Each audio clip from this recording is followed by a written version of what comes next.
Hi, my name is Sadie. I'm going to be your nurse today. Can you tell me your name and date of birth? Reagan Lusher, 11/29/98. Right, I'm going to take your wristband. Thank you. Patient appears to be doing well. General appearance is normal. Does not seem to be in any distress. If I had a blood pressure cuff, I would go ahead and measure her blood pressure. I'm going to move on to palpating the temporal and carotid arteries. So temporal arteries are right here, +2 bilaterally, carotid, +2 bilaterally. Moving on, going to auscultate the carotid arteries for bruits with the bell of the stethoscope.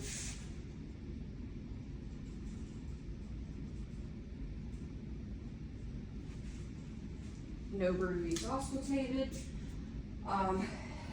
As I'm looking at her, I can see that her jugular veins are not pulsating, nor are they distended.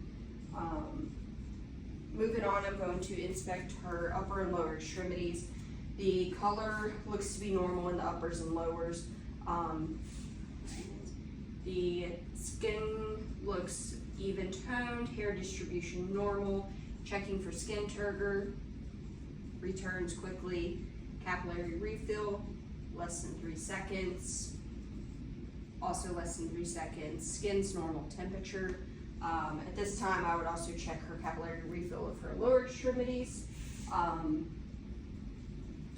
I'm going to move on to palpating the brachial and radial pulses. So brachial, radial, those are +2.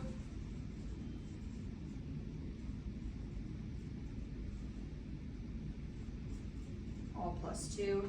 And then moving on to lower extremity pulses, we would check femoral. Bilaterally, femoral would be over here and there. And then popliteal are behind the knees. Those are +2.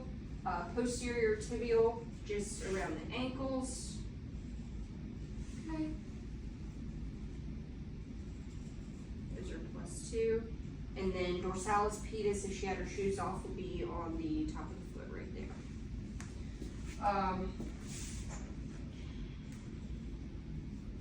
The anchiobrachial index to estimate arterial occlusion, we would take her blood pressure on her arm and then her leg to see if there was any evidence of peripheral disease. In her case, there would not be. Inspecting the anterior chest wall for contour, it's of normal contour, no deviations, no pulsations noted, no lifts, heaves, or retractions.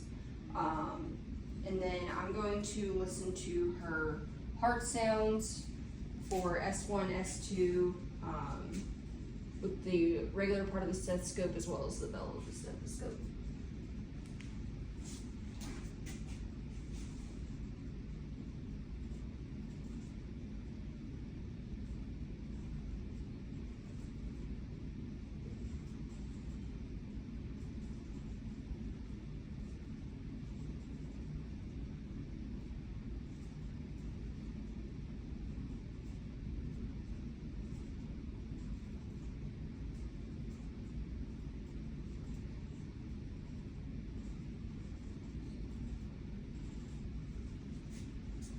All 5 points were auscultated. S1 and S2 were audible. There were no adventitious sounds, no heart murmurs, no gallop or anything such as that. Normal rate, normal rhythm. If we were to do an ECG, she would likely be in normal sinus rhythm, no ectopy. And that concludes our assessment.